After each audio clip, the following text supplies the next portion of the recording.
तर नमस्कार मित्रांनो, पुन्हा एकदा तुमचं स्वागत आहे M1 ट्रेडिंग स्पेसमध्ये. तर बघून घ्या की आपल्या सेटअप अकॉर्डिंग कुठे ट्रेड एक्झिक्यूट झालेले आहेत.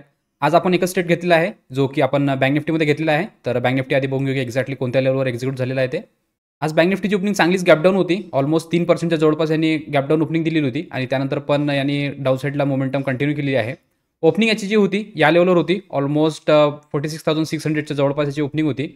फर्स्ट कॅन्डल यांनी स्ट्रॉंगली बुलिश बनवली आणि त्यानंतर मी सांगितलेलं होतं की आधी स्ट्रक्चर क्रिएट होऊ द्या, एक सेंटिमेंट येऊ द्या मार्केटमध्ये, काय सायकोलॉजी आहे ते आपण बघू, त्यानंतर आपण एक्झिक्यूट करू. तर जे पण लाईव्हमध्ये जॉईन असतील त्यांना माहिती असेल की कशाप्रकारे आपण इथे सायकोलॉजी वापरलेली आहे ती. जेव्हा इथे क्लोजिंग आली तर भरपूर जणांनी मला विचारलं की हा डायरेक्टली आता वर जाऊ शकतो आणि मोठे टार्गेट येऊ शकतात. जनरली असं होत नाही, कारण की सगळ्यांच्या माइंडमध्ये सेमच राहतं. तर आपण त्याचाच बेनिफिट उचललेला आहे. थोडी एंट्री लेट झालेली आहे. मी सांगितलेलं होतं की रेंज क्रिएट होऊ द्या. इथे एक स्विंग लावला, थोडं वर गेलं, बट हा जो लेवल आहे हा इथे प्रोटेक्ट केला. थोडीशी व्होल्टिलिटी क्रिएट केली. इथे जे पण बायर होते त्यांना आधी इथे एक्झिट केलं. त्यानंतर एक रेंज क्रिएट केली.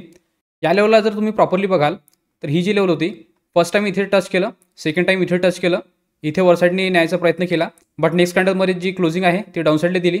बट आपण सांगितलेलं होतं की याच्या खाली जेव्हा क्लोजिंग देईल त्यानंतर आपण ट्रेड एक्झिक्यूट करू. त्यानंतर पुन्हा यांनी एक प्रयत्न केला आणि जी क्लोजिंग दिली पुन्हा या रेंजच्या वर दिली आणि नेक्स्ट कॅन्डलमध्ये जशीच्या कॅन्डलची क्लोजिंग या रेंजच्या खाली आली तर आपण ट्रेड एक्झिक्यूट केला. या क्लोजिंगवर आपण एंट्री घेतलेली होती आणि सेम कॅन्डलचा हाय आपण एसएल लावलेला होता. मी सांगितलेलं होतं की जर हा रिव्हर्स झाला तर मग ही जी रेंज आहे या रेंजमध्ये फिरू शकतो. अदरवाईज जे पण ही कॅन्डल बघून बाईंग केलेलं असेल त्यांना टार्गेट करायसाठी या लेवलपर्यंत इझिली हा येऊ शकतो. आणि जशीच आपण एंट्री घेतली नेक्स्ट कॅन्डलमध्ये आपलं जे टार्गेट होतं, जे की हे लेवल होतं, हे त्यांनी डन केलं. त्यानंतर पण एक कंटिन्यू मोमेंटम केलेली आहे. तर ही कॅन्डल क्रिएट झाल्यानंतर आपल्याला इथे ट्रेडिंगचा चान्स नाही मिळाला, कारण की खूप मोठी कॅन्डल होती. तरी पोझिशन सिक्युअर प्लेसवर आणण्यासाठी जो एसएल मी इथे लावून ठेवलेला होता तो मी ट्रेल केला आणि या कॅन्डलच्या वर लावला. जेव्हा इथे एक स्मॉल स्विंग क्रिएट झाला आणि डाऊन साईडला आला तर इथे आपल्याला प्रॉपरली ट्रेलिंगचा चान्स मिळाला. पुन्हा आपण ट्रेल केलं आणि ह्याच्यावर लावलं आणि नंतर कंटिन्यू स्मूथली हा डाऊन साईडला आलेला आहे. स्विंग टू स्विंग आपण ट्रेल करत गेलो. ही जेव्हा कॅन्डल क्रिएट झाली तर इथे चांगला स्पाइक लावलेला होता. या कॅन्डलचा रेफरन्स पकडून मी हा जो ट्रेलिंग होता तो इथनं उचलून ह्याच्यावर लावला. जेव्हा वरसाईडनी प्राईस निघाला तर जस्ट 2 पॉईंटनी इथे आपला एसएल वाचलेला आहे आणि त्यानंतर पुन्हा रिव्हर्स झाला. ही कॅन्डल एवढी वर नाही गेली, बट आज विक्स ऑलमोस्ट 10% अप होता. त्या अकॉर्डिंग जे अपसाईडचे स्पाइक होते ते पण चांगल्या प्रकारे लागत होते. त्या अकॉर्डिंग ही जी प्राईस होती हे ऑप्शन स्ट्राईक प्राईसमध्ये ऑलमोस्ट या लेवलवर येऊन पोहोचलेली होती. बट 2 पॉईंटनी ते आपण सिक्युअर झालो आणि त्यानंतर पुन्हा कंटिन्यू केलेला आहे. इथे एक स्विंग क्रिएट केला तर मी जो एसएल इथे लावलेला होता तो टायटल करून मी ह्याच्यावर लावला. त्यानंतर पुन्हा एक स्विंग क्रिएट झाला. इथे तुम्हाला दिसेल की हा स्विंग ब्रेक झालेला आहे, बट ऑप्शन प्रीमियममध्ये हा ब्रेक झालेला नव्हता, त्यामुळे आपण इथे पुन्हा सिक्युअर होतो. मी इथे ट्रेल केला.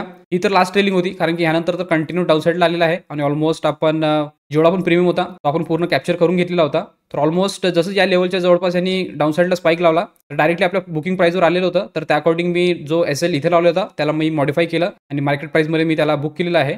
आज सिंपल ट्रेड होता. भरपूर जणांनी इथे विचार केलेला होता की मोठी कॅन्डल क्रिएट झालेली आहे तर हा अपसाईडला जाऊ शकतो आणि खूप मोठा गॅपडाऊन आहे तर हा रिकव्हरी करून अपसाईडला जाऊ शकतो.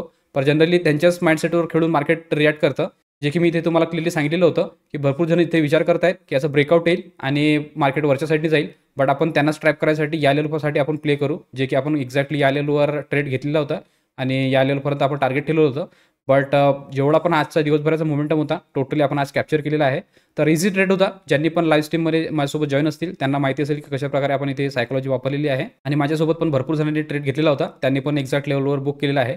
आणि त्याचबरोबर आजची बँक निफ्टीची विकली एक्सपायरी पण होती, तर त्याचा पण बेनिफिट आपल्याला चांगला आज मिळालेला आहे. तर इथे क्लिअर झालेलं असेल की बँक निफ्टीचा ट्रेड आपण कशाप्रकारे एक्झिक्यूट केला आणि त्याला लाईव्ह मार्केटमध्ये कशाप्रकारे मॅनेज केलेला आहे. आणि ह्याचबरोबर बघून की निफ्टीमध्ये आपण ट्रेड का बरं एक्झिक्यूट केलेलं नाही आहे ते. निफ्टीची ओपनिंग पण चांगलीच गॅपडाऊन होती. ऑलमोस्ट 2%च्या जवळपास यांनी गॅपडाऊन ओपनिंग दिलेली होती. यामध्ये पण सेम सेंटिमेंट होते, बट ज्या प्रकारे लेवल याचे प्रोटेक्ट होते त्यामुळे आपण याला इग्नोर केलेला आहे. ही कॅन्डल केल्यानंतर ही जी कॅन्डल आहे ही याच्या वर क्लोजिंग दिली, त्यामुळे आपण याला इग्नोर केलं. ही कॅन्डल जी होती ही डायरेक्टली टार्गेट लेवलवर येऊन पोहोचलेली होती बँक निफ्टीमध्ये, त्यामुळे इथे आपण कॉन्फिडंट नव्हतो. त्यानंतर पुन्हा मी इथे ब्रेकडाऊनचा ट्रेड घेण्याचा प्रयत्न केला, बट ब्रेकडाऊन ज्या प्रकारे आपल्याला पाहिजे असतो त्या प्रकारे नव्हता, त्यामुळे आपण टोटली आज निफ्टीला इग्नोर केलेला आहे. हा एक मोमेंटम होता. मी मोमेंटम ट्रेडिंगसाठी लाईव्हमध्ये दिलेला होता. ह्या क्लोजिंग नंतर मी सांगितलेलं होतं की डायरेक्टली हा ऑलमोस्ट 50 पॉईंटचं टार्गेट देऊ शकतो, एक जे की त्याने दिलेलं आहे या लेवलवर. तर सेटअप अकॉर्डिंग ज्या प्रकारे ब्रेकडाऊन पाहिजे त्या प्रकारे ब्रेकडाऊन नव्हतं, त्यामुळे आज आपण निफ्टीला इग्नोर केलेला आहे. एकच ट्रेड घेतला जो की आपला बँक निफ्टीमध्ये होता. तर बँक निफ्टी बघून घेऊ की एक्झॅक्टली कोणत्या लेवलवर ट्रेड एक्झिक्यूट झालेला आहे ते. ऑर्डर बुकमध्ये जर बघाल तर बँक निफ्टीचा जो ट्रेड आपण एक्झिक्यूट केलेला आहे तो केलेला आहे 10 वाजून 35 मिनिटांनी. तिथे मी बँक निफ्टीचा 46,700चा सी सोल्ड केला, तो केला 220 आणि याला आपण जे बुक केलेलं आहे ते केलेलं आहे 3 वाजून 5 मिनिटाच्या जवळपास. 46,700चा सी तो ऑलमोस्ट केलेला आहे आपण 0.90 कारण की जेवढं पण प्रीमियम होतं टोटली आपण कॅप्चर करून घेतलेलं होतं. तर त्या अकॉर्डिंग आज आपला बँक निफ्टीचा ट्रेड प्रॉपरली चाललेला आहे आणि त्याचबरोबर बँक निफ्टीची विकली एक्सपायरी पण होती. तर त्याचं पण बेनिफिट आज आपण घेतलेलं आहे. तोपर्यंत तुम्ही पण सेम सेटअप घेतलेला असेल आणि लाईव्ह स्ट्रीम पण एन्जॉय केलेली असेल, कारण की भरपूर गोष्टी आज आपण शिकलेलो आहे. कशाप्रकारे मोठं गॅपडाऊन झाल्यावर आपण ट्रेड एक्झिक्यूट करतो आणि कशाप्रकारे आपण सायकॉलॉजी ठेवतो. जे कोणी पण आतापर्यंत जॉईन नसतील आणि ज्यांना जॉईन करायचं असेल तर स्क्रीनवर दिलेल्या नंबरवर तुम्ही कॉल किंवा व्हॉट्सअप करू शकता आणि डिटेल घेऊ शकता. पूर्ण माहिती तुम्हाला तिथे मिळून जाईल. आणि त्याचबरोबर रोज मी जे एक्झिक्युशन व्हिडिओ अपलोड करतो यामध्ये पण तुम्हाला काही लर्निंग मिळत असेल, काही पार्ट व्हॅल्युएबल वाटत असेल तर तुम्ही चॅनलला सबस्क्राईब करू शकता आणि व्हिडिओला लाईक करू शकता, जेणेकरून येणारे सगळे अपडेट तुम्हाला कंटिन्यू येत राहतील. तर आजच्या ट्रेडचं अपडेट तुम्हाला समजलं असेल. आजच्या अपडेट व्हिडिओमध्ये एवढंच ठेवू. भेटूया उद्याच्या व्हिडिओमध्ये. तोपर्यंत शिकत राहा, इम्प्लिमेंट करत राहा. गुड लक. बाय.